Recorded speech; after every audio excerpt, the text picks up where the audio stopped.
Hi everybody, it's Brandon. And Josh. And before we start today's episode, we just want to give a little plug. Give us a like. Or subscribe to this channel. And follow us on Instagram for all of your daily drama and art needs. Woohoo! Check back every week for more content from yours truly. And hope you enjoy the episode. Ciao. Until we get another theme song, this'll have to do. These are your rules reviews. Hi guys, it's your boys Brandon. Josh, welcome back. Yeah, and we are here with another episode of Wait, the clip can play it. We can't. Okay. So, so we're here with this episode of looking dashing. Thank you. Dashing and daring, courageous. Oh, you better stop. I'm sure that was not copyrighted. Nobody knows it, apparently. No one. We weren't alive back then. There's. But, you look good. Thank you. I've got my new glitter and gay shoes up there with your lovely porn star-esque look. I mean, yeah. My name is Dick Ramrod, and I am here to serve it to you. But anyway, let's get into this episode. Ooh, cheers. We got our drinks, our Olympic drinks. Tequila and Bailey's strawberries and cream today. Woo, girl. So, this episode, we started your pre-show. Yeah. We've got your pre-show. The girls come in. Miss Ariel Versace has been eliminated. Yeah, last week I was a little sad to see her go. This week I'm like, I ain't missing that whole much. Yeah. So we'll follow her on Instagram. Apparently she's an Insta bitch anyway, so we'll just follow her there, and she doesn't need to be on. She did her thing. She's on there. All right, cool. But in the pre-show, Shook is a little shook. It's her second time being in the bottom and being the last one standing up there. You're safe. It's always nerve-wracking whenever you have girls that come off and they clearly don't look great, and they're having critique after critique, and they're on the bottom, and they're standing next to these great-looking dresses and women, and they think they're confused why they're on the bottom. They still think that they're bringing their A game. That makes me nervous about Suga. Okay. Yeah. You know, it's I like see, when you come off and you say, oh, the judges really tore me up and I need to focus on this next time. That's one thing, because that's growth and development as a queen and as an entertainer. But when you come off and they're like, I'm so confused, look how great I look. I don't think she was saying that she was confused about the pre. She just thought what she was serving was going to be received. And you never know what someone else can take. People may hate this look. People may not like that look. Oh, nobody's going to hate this look. I'm sorry, darling. You heard it. You're going to be that bitch that's confused. You'll be in the comments below. Go ahead. I can handle it. I'm a big girl. Yeah, so Suga is shook. She's like, I need to bring it harder. That's what they all say. And we get a little bit of Evie calling people out because Silky was in the bottom three. And Silky was like, bottom for being beautiful. So you know what? It works for me. And if I got the little C for my life, I'm a little C for my motherfucking life. Beautifully. But like, Rue's been particularly poignant about don't be safe. But Evie had just gotten done in a previous episode telling Raja, you can't be saying that, girl. Yeah. But, you know, whatever. That's part of the drama. And it's funny to see Evie's little character come out. I don't know. I feel like she's a bit of a snake in the grass now. We'll see what happens. This time it made it seem like it was a little bit more aggressive with Raja. Raja was in the middle of saying that, and Evie was just like, girl, you can't do that. But this time it seemed like no one prompted Evie to be like seven, because she also went in on Banji. Well, and Silky's mad because Silky's fat asses used to be in the loudest mouth in the workroom, and she's like, who is taking my spotlight? Stop talking. I'm the only one that talks more than everybody in here. Silky, I'm sorry for whatever impression that was. I don't know whose grandmother came in here for that. That's what Silky be sounding like to me. Every time them lips is flapping in the wind. It's like Wyoming and Montana slapping against each other. Ooh, that's a lot of big nothingness hitting. But Evie also comes for Banji. I thought what I brought was fierce. I thought I looked sickening. I felt sickening, but I was safe. Well, she was safe because it was still the same silhouette that the judges critiqued you on changing. Let me tell you this. She wore it on corset and a panties both times. I'm just saying the tea is that the judges already critiqued you on having the same silhouette, so now, bitch, time to change it up. Ain't nobody asking for your opinion, peanut gallery. Sometimes the old school phrase, if you don't got nothing nice to say, just let those bitches go home. Sometimes that applies. Vanjie takes it a little bit less harsh than Silky does. Vanjie's like, yeah, they told me about my silhouette, and I guess I need to step it up. And Akira says something that is real that people at home should consider a little bit more. That kind of be hard for a lot of people, only because the only thing you have is what you brought. You tell a bitch to step her clothes up, but if a person don't sew, how does she step it up? Start wearing pillowcases, cutting up the couch. Again, these girls they get told they're on the show. They get 2 weeks to come in and have all these looks together. And she's like, well, how can Vanjie elevate silhouettes that she's already brought? Like, what is she supposed to do? Yeah. But Evie's like, there's a fabric wall, there's this, there's that. I mean, that is true. There's always stuff. They have a ton of stuff that can. But if you're just bringing, what's that thing called? Like the onesie or whatever that she like the bodysuit corset, but they call it just a bodysuit. Yeah, she wears a lot of those. So this week, one of our favorite legendary entertainers of the Los Angeles drag scene since like the 70s makes an appearance. In the mini challenge? In the mini challenge. And I must say, I love me some Love Connie. Yes, Love Connie was here. I thought this was so great. The girls had to perform Galisthetics. Yes. Sort of a tribute to the 80s workouts. They were in their neon, and Love Connie was our aerobics instructor. And I loved seeing this. I thought this was so great because it shines a spotlight on some well-known queens that are legends, but don't need to be competing on drag race. Yeah. Love Connie made a name for herself and still is going. We've seen her a couple times in Los Angeles, and it's just great to see familiar faces and girls that we know and respect and can laugh at. This bitch is hysterical if you ever get to see her in a show, and she creates her own music and sings her own lyrics to popular songs. It's just really funny. But she was on some high-level cocaine on this episode, wasn't she? Oh, ooh, yes, it was the 70s all over again, and I was living. One of the queens even said, I want what she's on. Akira clocked it. I want whatever she's on. Yes, that was good. So the mini challenges, each girl, it's that typical, let's all dance and do a soul train or whatever. Yeah. So they all have to go show some moves with Love Connie. Were any highlights for you? I loved watching Scarlet Envy doing this. And, as you know, the episode didn't turn out so favorable, and Scarlet is not a dancer, and it is a dance challenge coming up. But I loved to see her, like, living her life and moving. And, like, I thought she did the best out of all of them from what the editors showed us in the season, in the episode. Yeah. Scarlet, Scarlet is not really much of a dancer, but she's entertaining. And I think there's a difference. Maybe when you're in that studio lot, you're judging on dance ability, but when you're at home, you're like, that was I want to see her. And Evie too. Evie was moving around and flopping around like a fish and doing these double jointed tricks. She was like doing flips while grabbing her. She was like completing full circles. Which she ended up being sore later when she had and it's like, well, girl, pace yourself. Don't give it all when Connie's here. There's a lot about that, so we'll talk about a lot of that with Evie. But the winners of the mini challenge are Akira! Oh my God, plastic! I don't even remember what either one of them did in the mini challenge because they were boring, but apparently that was either a flub on the editor's part that they could have made them look better, or there's just politics in it and they're like, well, they need a win, so let's give them a win. It's very that.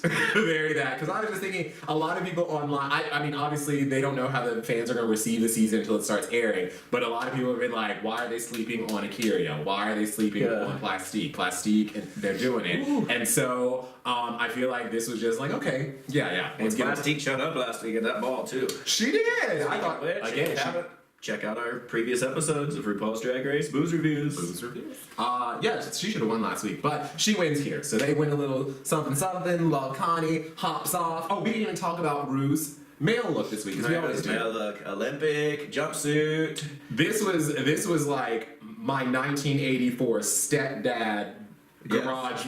Going to the workout. Yeah. I don't like Richard Simmons sweating to the oldies. I mean, it was such a contrast because the look I liked. Yeah. But Rue is just not the butchest. So, and speaking of editors, it was really funny where they placed Rue on a wall in the reactions, and Brandon looks at me and he's like, is she even there in the room? We're thinking maybe they just made some, and then someone walked by the camera and we're like, oh, I guess she is there. Yeah. That was poor editing too. Boy, the editors are just sucking at this season. Rue was not, I mean, Rue still couldn't have possibly not have been, they might have filmed that with just Rue and Connie. Right? We don't know. But I'm going to drink this. Rue ain't got time for these girls. All these girls will be saying, she doesn't really care about us. We just show up. It's a money-making gimmick. And, whatever. I'm not mad at her. She got a talk show coming out this summer for 3 weeks. Oh, brother. I'll watch. Yeah, I'll watch too. I'll be interested to see it. Yeah, so shout out to you, Mama. Do your thing. So so Akira and Plastique are our winners, and because of they get to be team captains in the Maxi Challenge, which is the Drag Olympics. Yes. They're gonna have another dance challenge, girl. Oof. Yes. So representing the nation of Turkmenistan is Akira, Brooklyn Heights, Sugar Cane, Evie Oddly, and Silky Nutmeg Ganache. Ooh.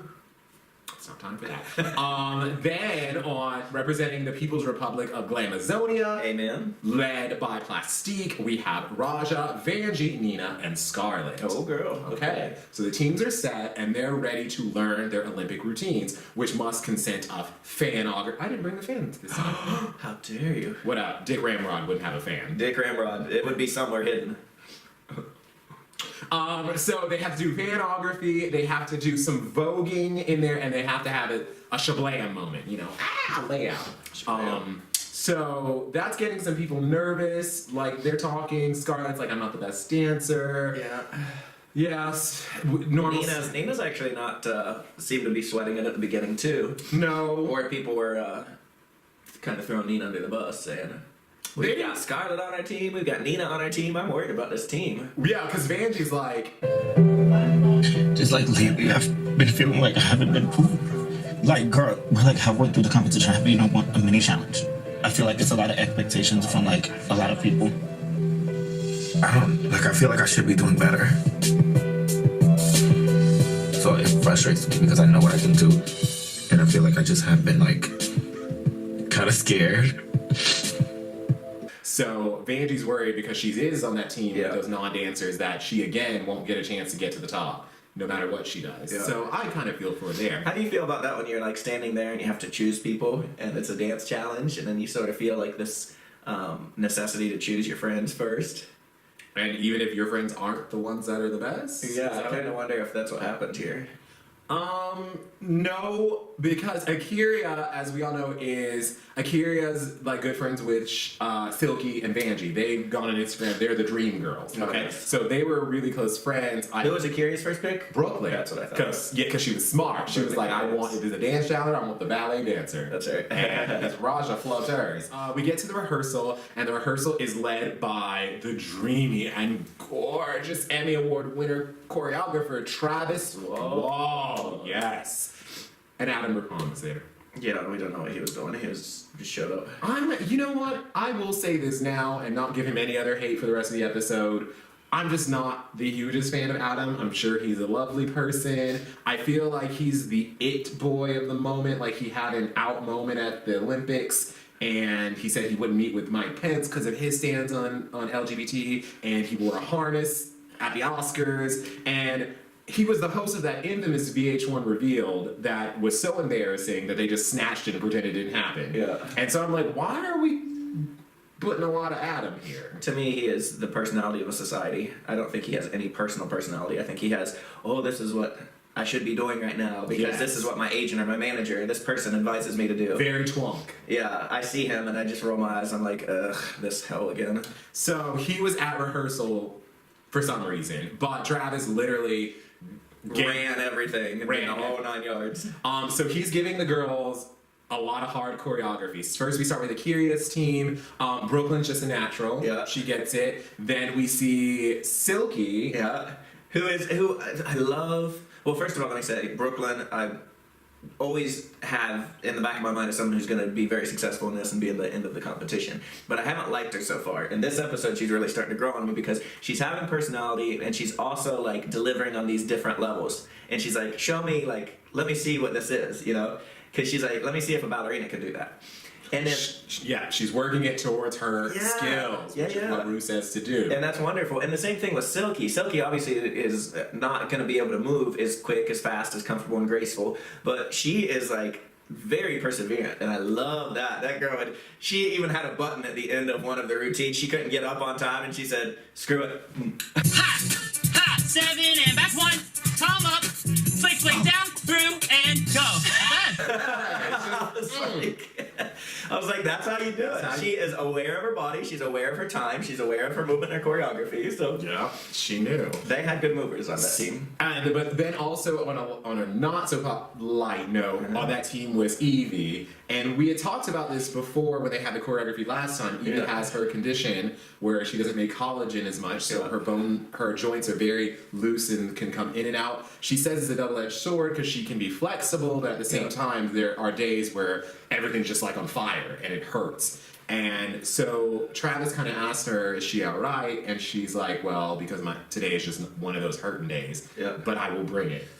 And so he's like, you know, please be honest. All those girls, I love the fact that nobody's making excuses. Evie's like, she's not going to let that hold her down. She's like, you know what, I'm hurting, whatever, I'm going to work through it, I'm here for a reason, I can do it. The only one that's really making excuses this season is Raja. But... Yeah, especially what she says later. Okay, I can see that. And then Plastique's team comes out with the non-dancers, and on that team, Vanjie's getting it. Plastique is getting it. Raja is getting it, but Travis says she could pop even harder. Pop it. You know, poor Scarlett is just not. Scarlett. Oh God. Ready? Here we go. 7, jump 8. 1 and 2, 3 and 4, 5 and 6, 7, 8, 1 and 2. She's not. Scarlett is getting it. And Scarlett moves like I move in choreo.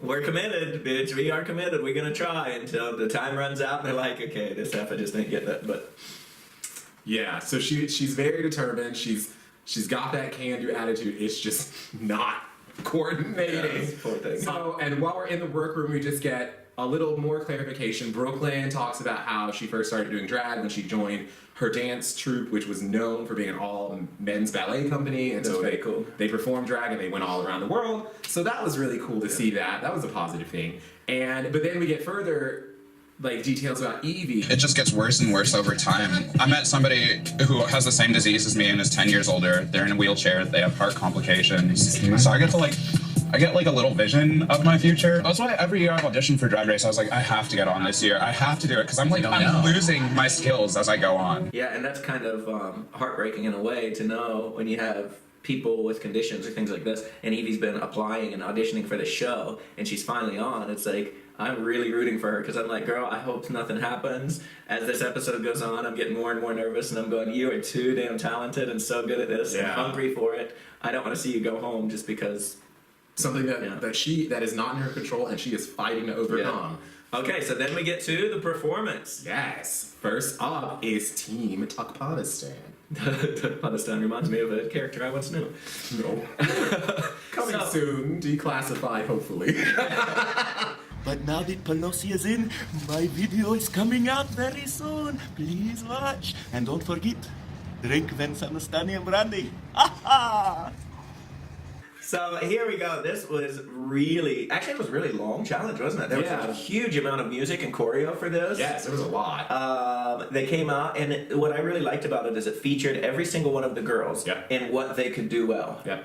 And so I thought that was thoughtful, that was mindful of the creation, of the choreo, and of the overall concept. Standouts? So on that first team, I thought Silky stood out because she had her baton moment. She didn't drop hers. Evie, of course, was doing her contortion. She tries to go for a kip up, where you push off your back and kick your heel, and she does not fully land it, and she kind of rolls her ankle, and so she ends up getting hurt off of that. But again, she is that can do. I didn't see that affect her the rest of the performance. Right. I just noticed that she didn't land that. Yeah.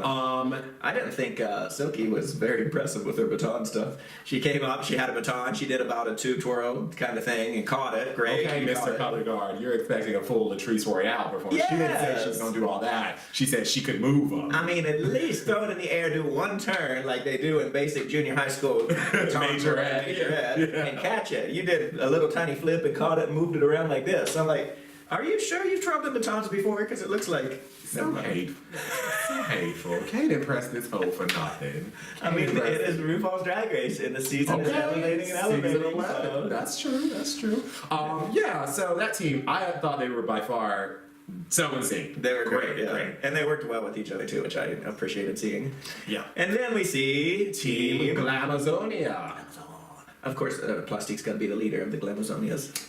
Yeah, I liked the other team's name. We've used Glamazonia. Yeah. Rue pick something else. Okay, we've seen it. But other than that, I thought their team was not bad. They were great I thought they were compared to the also good. disaster that it showed them in the rehearsal. Yes. And you know, Scarlett, I'm a fan of Scarlett. Like, she really improved. The choreo was together when she was supposed to be together. Yeah. And then she did have a fall whenever she was moving around. It was sort of off. But it was Nobody off mentioned camera. It wasn't a full front and center. Yeah. And she kept on going. And I thought it was Nina? funny. Nina was funny. Her face is always on, which makes it so engaging to watch. Nina's When an someone, actress. when someone can be that into it, your eyes aren't peeled off of her.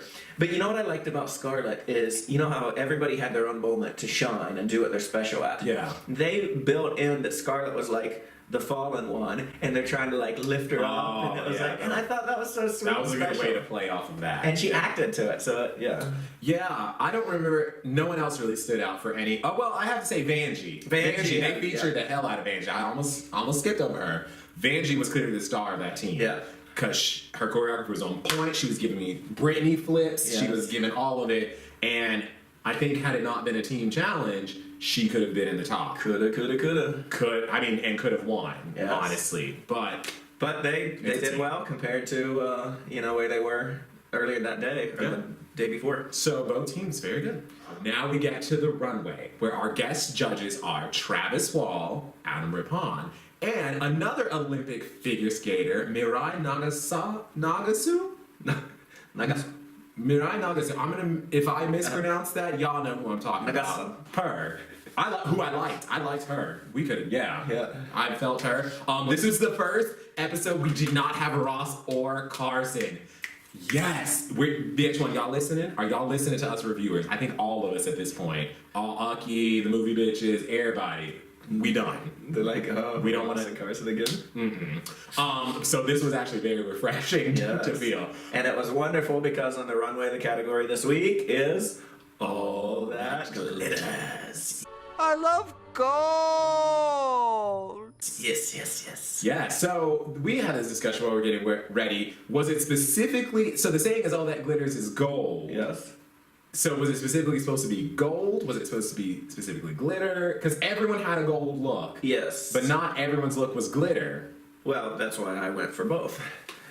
I mean, I'm giving you rose gold. You know, that's true, exactly.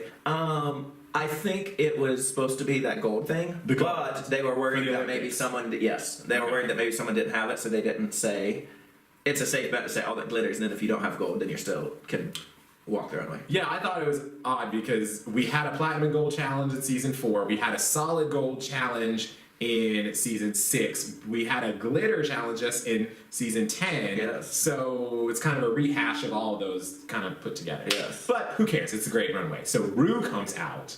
Rue, what did you think of this? I thought this was the redemption of her season 4 gold look. I was like, oh, okay, Rue's on All Stars 5. Yes. This beautiful, beautiful piece was like big sheets, chunks of gold.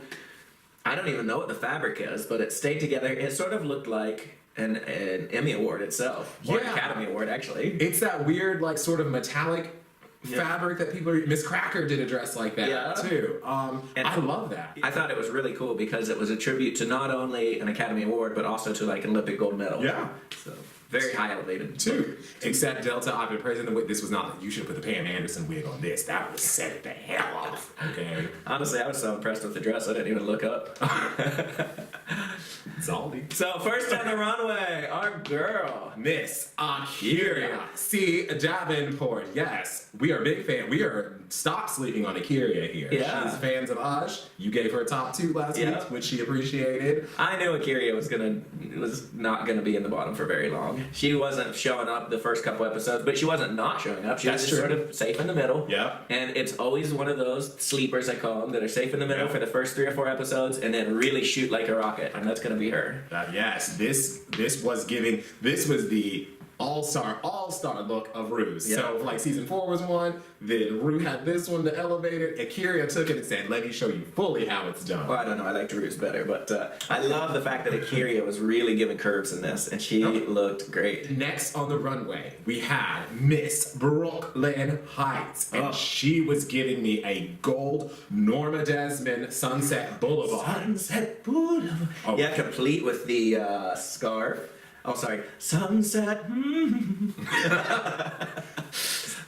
It was so elegant. Yeah. What do you? It's not a turban. It is. Norma Desmond wears. It's considered a turban. Really? Yeah. That was a fashion statement. I just thought it was like a wrapped headscarf or something. Well, what do you think a turban is? Well, a turban has connotation with religion. This is just fashion, so I don't know. Whatever. We'll look that up. But yeah, anyway, either way, Yeah, she was giving that Gloria Swanson. Yeah, she even with the Cruella de Vil cigarette holder, which I love. I think it's so classy. Unless you're my mother and you don't have to have one because your cigarette's already this long. Virginia Slim Slide 100. Virginia Slim 180s. You didn't even know they made those. You need a deep purse to carry that pack of smokes. Okay, yeah. Shout out to you, Mama Ella. Go ahead. Next down the runway, we have your lady, Miss Falcon. Ganache. Dissertation. Wait, I read the dissertation in the time it took me to say that. Oh yeah, I was gonna have my second drink and just let me know. Can you just appreciate Silky? But as far as Silky's look, I wonder if it's not bad. It just was not my favorite. She said it was a church lady jumpsuit, and being a black person that grew up in the church, I don't remember any church lady jumpsuits, especially any that had crosses on it. I'm not sure. But it fit her. It fit her right. Yeah. She was moving in it. She gave me the yes Lord and the amens in it. So it was the weakest look of the day, I thought. Actually, there were 3 that were weak, but okay. I would have to put this on the bottom end, but I still wouldn't boot it. Okay, no boot. I'm giving a boot, but that's just me. Boot Silky like you can. I done complimented Silky about how she was on that challenge, moving and grooving and buttoning and popping and everything else. Snap, crackling, and popping. Next down the runway was my girl, Miss Evie Oddly. Evie Oddly. So nice today, gold black, right? So she described it as an old, like Chinese drug dealer woman. I could see that. She would be selling opium underneath the interstate in Beijing. Yes. She's giving me that 1930s anime Wong, San Francisco era. And the reason she did that, which I thought was brilliant, is that she had hurt her foot in her pop-up. What did you call that technical term? Kip-up. Kip-up, yeah. And she didn't land it. She hurt her ankle, so she had her ankle wrapped in the workroom before. And so she didn't come out in gauze or wrap or anything. She was still in her heels, and she used the cane to sort of help stabilize her hurting ankle. Yeah, she even put it over the tights over, so she was like, "I'm not gonna let y'all even see that." Yeah. So two. Yeah. Good for you, Evie. Good for you. Next on the runway, we had my girl, Miss Sugar Cane. Yes. And Miss Sugar is getting the top 2 of the week again for me. This is 3 in a row, Sugar. Sugar was giving us, because as I said before, when she gave her Native American look, she said, "I want to pay tribute to my culture." Yes. She is multicultural, and that she is also Latino. Yeah. So she's giving a nod. She called it mestiza. Oh, mestiza look, okay. Aztec. Yeah, I was gonna say, I put very Aztec-y. The fabric that this was made in was very beautiful because it was 2 different colored golds, and it was just like designed in chunks, kind of. And so it gave this depth to it, and then with the blue accents, it really made it look Aztec-ish. Yeah. I'm always a fan when someone brings their culture, brings the history of their culture to life, and I thought there's such a great way to do it. Yes. Dude, Sugar. Dude. All right, next down the runway was the one and only Plastique Tiara. I'm still waiting on my phone call, girl. Call say hey. What's going She heard what you said about her. She's not that submissive, and she not signing up for all that housework you try to put up. But this Luke from Miss Plastique. Yes. What did you think? Yeah, she was had these angel wings with this Norse goddess crown of thorns slash like horns, like Jesus meets what's that winged goddess? I don't know mythology. Well, in biblical Christian mythology, there are classes of angels, and there were classes of angels that were warriors. Yeah. And so I thought she was paying a tribute to that. She was like that warrior class of angel. Oh yeah. And she had a tight pussycat blonde wig. Yeah. And I was like, yes, because you've been coming out with that long hair, change it up, go short. She always looks great. I mean, obviously she's sort of a beauty queen and she knows how to beat the mug. Yeah. But she is always giving different variations and different looks, which I appreciated. Yep. I especially love this, and I have to throw this in because she called it her mega evolution. And I was like, yep, I thought that. That is a Pokemon term. Miss Plastique is in the community, so shout out to you. And if you don't know, this is a Pokemon queen. I mean, check out his Dark Umbreon. Yeah. Oh yeah, I served it. I served it. I served it. Next on the runway, your friend. My friend. Steve Urkel. I mean, Raja. Stop it. It is Miss Raja Davenport O'Hara. And I guess she does have a Davenport snuck in there, huh? They're trying to let some of that go because it got confusing. But she is giving us like a disco catsuit queen. Yeah, I with love the mask. The veil. Yeah. There you go. It's more of a veil, except a veil's usually attached to something, right? But it was it looked very something that you would wear to the Met Ball. Like if the Met if the Met theme was like disco, I could see that because she had a gold little disco ball. Yes, that cute little purse. That was and a half gloves. I really like that. And she was giving me a white storm updo wig. Someone referenced Mary J. Blige, and I was like, I see it. Yeah, she was giving all that. Yeah. So I was very proud of Raja. I thought this was very elevated for her too. Next up the runway was Miss Vanjie. Vanessa Vanjie. Mateo. Yes. And she was giving a Bridget Bardot Playboy bunny. Yeah, it was a cutout mask with the Playboy ears, and that same sort of showgirl onesie.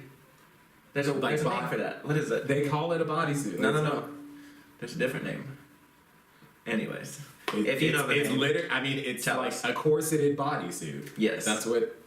But there's a special name. If you know, I don't know what you're talking about. What special name? Even Michelle, when Michelle goes in on it, I'm tired of his bodysuit. She's not calling it a special name, and I don't. No. If y'all know what he talking about, help him out, because I don't. And I'm like, what are you talking about? Yeah, the look was, as Michelle says, and as Brandon says, the same old. I'm so surprised after last week and they roasted her for doing the glitter chest thing. I'm like, girl, if that's your thing, we get it. That's okay. But let it go, especially when you're in a competition and the judges of the competition are saying, quit doing that, do something new. But then... How are you going to come out again like a 5th week in a row? Because it's the glitter challenge. I mean, like, that's the only thing that kept her safe, too, because she could go by the glitter challenge. Well, if she did it and it was a non-glitter challenge, yes, I would have been a little mad. But I thought, going back to what Akira said, this is what she planned for this look. It's a glitter look. It's not like it's out of place. Yeah. It's just... I thought it looked cheap to me. I didn't like it. I thought it was one of the weaker ones. No. As well as Silky's church lady. So I'm gonna have to boot that one this week. Vance, you get a toot from me because I see the reference, that 60s Playboy bunny style mixed with Goldfinger when the girl got killed because she got painted solid gold. I got it, mama. I got you. Next on the runway was your OH. Nina West, come on down. Nina West. And I am loving Big Girl. You are speaking to my heart this week. That was my toot of the week. I knew you were gonna like this. You know, I'm an opera singer. I love some looks from the opera world. A little tip of the hat, a little tribute. It's not over till the fat lady sings. Girl, bring me some Wagnerian Brunhilde. On down the runway, complete with Hooters out to here. That was something special. And I loved how you sang at the end. I like this. Again, I tend to love a concept. It was a fully realized concept. I would have liked if she came down with like a golden chalice of something, or if she had her spear with her.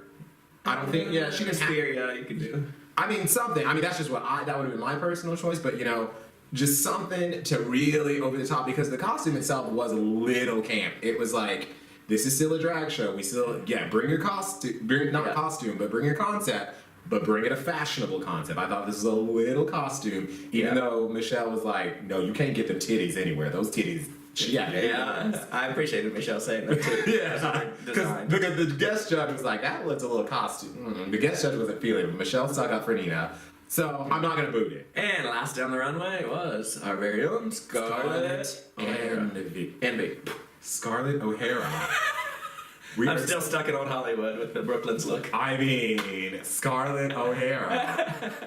There's too many damn O'Haras and Davenports. You right about that. That's all tea. That's all tea. Producers, y'all need to space some of this out. Y'all got the seasons. Y'all will be around. Maybe these drag queens just up with all this incest, and there's gonna be it's like the survival of the fittest, and they're only gonna fall into two families in the next 100 years. Right. Are you an O'Hara or are you a Davenport? Oh. Or are you an Edwards? Very spin-off. I like that. But Scarlett, let's talk about Scarlett's look. Scarlett's look. She said it was a little Anne Margaret. She said it was a little Lucille Ball. I can see those references from the red hair. The dress was not bad. I was confused about it, and what she does later would have been better. I don't know. The dress was chic and classy. It was a very classic look, and it fit the challenge. I did rate it in one of the bottom 3 looks because it was what I would call a safe look. But I'm not gonna boot it. I like what she did. Yeah, I can't boot it either. I don't know. Maybe I'm too nice. I don't think I booted anyone. Who did I boot? I think y'all watch the tape. Y'all know who I booted. All right, so now it's time for Brandon and Josh's tops and bottoms. Tops and bottoms, tops and bottoms, yay, yay! We here at our house, we love a good top and a good bottom. Oh, yes, come on now, plastique. So, who were your tops this week? Believe it or not, my top this week was Brooklyn Heights. Loved the Sunset Boulevard look, and I loved what she gave in the challenge. I love how the ballet comes in to help with the dance when it's not specifically classic dance. So, and anyone else in the top 3 for you? Yeah, up there. I actually for the weaker team, I had Plastique up in my number 3 spot because I don't base it on like all 5 on the top or on the top and all 5 on the bottom team. I base it on the looks too. You're not playing the game then. We're in a competition in the Manila was robbed envelope. So if you're not playing the game, what are you doing? Don't get me wrong now. I still put my bottom 2 and my bottom 2 tops and bottom 2 bottoms. Bottom 2, how do you say that? Top 2 and bottom 2. From the right team. Apparently I got a lot of bottoms on my mind today. From the right team. And my bottom 2 happened to be this week. Miss Vanjie. Oh, okay. Which was unfortunate because she did turn it out in the challenge, but her look was not. Oh, you just hated that one. Okay. Yeah, and Miss Scarlett Envy. Okay, you thought they were going to be lip syncing. Yep. All right. Well, in my top, I actually had in the top 3, I had Evie, Silky, and Akira. And I had Akira taking the crown, and spoiler alert, Miss Akira won her first main challenge. Yes, I'm so happy for her. Again, this is me kind of playing and knowing the show a little bit better than you, Josh. Yeah. Because I know when team challenges, it's the winner's going to come from one team and the bottom's going to come from the other team. And I know they often, when everyone on one team does well, they often reward just the team captain with the win. So last year, here's a trivia piece. Our dog, whose name is Vixen, her favorite episode of Drag Race is season 10, episode 2, because that's the one where the Vixen wins. Yeah. Same thing there. So I had Akira winning based on that. Who are your bottoms? Bottom, you already asked me that, and I said it's still going to be Vanjie, and it's still going to be Scarlett. Okay, well, you know. And Raja was bottom number 3. So here's the thing. Dick Ramrod doesn't think about bottoming ever, so I forgot. My bottom 3 were safe was Plastique, because I thought maybe as a team captain they would have made her responsible, but just safe. I had my lip syncers in the bottom 2 were Miss Nina West, and I had Scarlett going home, unfortunately. That's just the way it is. All right, as he said, our winner was Akira, and we made it down to the bottom 2, which was Raja. And Scarlett. And Raja's been on the bottom quite a bit. This was her 3rd time. Yeah. In a row? Not in a row. I don't think she. No, she was safe last week in the ball. She was safe in the ball. Yeah. And I have not been a fan of Raja the whole time. If you've been following these booze reviews, you are well aware of that. And I was not a fan of Raja today in the Donna Summers lip sync. One of my favorite songs, classic, Last Dance, and it was. I can't believe they've never done that before. I can't believe they've never done Last Dance as a lip sync challenge because it is such a classic drag queen staple. Yeah. And and here it came, and I thought Raja was a little boring in the slow part in the beginning, and I thought Scarlett was really giving some vibes and some moves, and she's a very engaging, captivating entertainer. And when it starts to get fast, bitch, she rips out them scissors and cuts off what she has, and she's revealed into a disco bell-bottom jumpsuit to move in, complete with a glitter fly at the end. And she delivered. That was one of the best lip syncs I've seen in a while. I thought she was great. I thought she was staying. There's no way after a lip sync like that she can get sent home. He thought all that. So what I'm allowed to add to that was so very passionate and poignant. I agree with all of that with Scarlett. I thought this jumpsuit with the bell bottom was a better look. She could have pulled like a disco queen look, and maybe, I don't know if she saw Raja's and was like, well, let me change it up, because Raja was also kind of giving a disco queen in her look, but I thought that would have been a better look to start with, and maybe it would have kept her out of the bottom. I don't know, kind of. Well, I think the biggest reason why she was in the bottom too is because Rue asked the dreaded question of who should go home tonight. Yes. And the girls all say, just based on the critique, is no, we love our sister Scarlett. It was a dance challenge. She just can't dance choreography. I thought that was a bullshit time to pull that out because that was so unfair. And that's really hard on the ego too. It's like, you suck, you're a loser, you're a loser. Who do you think sucks and is a loser? The one that you all just pointed at and said they suck and they're a loser. It's like, obviously they're not going to say anything other than, the judge's critique. Then if it's not your own critique, then, that's not fair. And I wasn't a huge fan of Scarlett, so it's not like I was ride or die Scarlett the whole time. But I think she can dance. She even gets up there and says she can't dance. I'm like, girl, there's a difference. You can't do choreo because you're not very corporeal aware of your body and what you can do, but you can move and you're very aware of rhythm, beat, time, and your space, and you look good when you're moving and you're on stage. So don't discredit yourself, sister. You can dance. Yeah. So Scarlett does end up going home despite her cutting her outfit, despite the glitter reveal, which I think is bullshit because they praise Alaska for that. They praise Sasha Velour when she did a rose petal reveal, Band de la Creme. Yep. They praise people who pull out stunts, and then you're gonna send home the girl who pulled out all the stunts, excuse me, there's water, booze in that, pulls out all the stunts. No, you're just thinking Dick Ramrod about pulling out the stumps. Anyways. She pulls it all out in the right way. Right. It wasn't messy. It was appropriate in the song. It fit the song. Yes. But at the same time, I thought Raja held her own. I thought Raja was boring, and I thought Raja was boring in the last couple lip syncs for her life she's done. And well, I mean, the last one was it was in the 6-way. We didn't know what was going on, and then the other ones were against Mercedes, and Mercedes was ready to go home. Yeah, that's so true. We can't really compare. So that was disappointing. I was disappointed in the outcome. Yeah. I feel like Raja paid off some producer, and they're gonna make damn sure that she at least gets to the top 5 or so. Yeah, I think this is considered a controversial elimination. But what are you gonna do? There's 9 more. We still got a lot of girls to go. I mean, they carried Alexis along, so why not carry Raja along? I'm so proud of you. You made a reference to a previous. He's learning. That's in my memory juice. So if you liked this episode, which I think we did, we had fun. Please leave a comment, a like, and subscribe. Follow us everywhere and get your boobs on. Follow us everywhere. Don't let me catch you outside my house now, because I do own a shotgun. Follow us everywhere on social media. He means Dick Ramrod. Gold for grains of sand slipping through my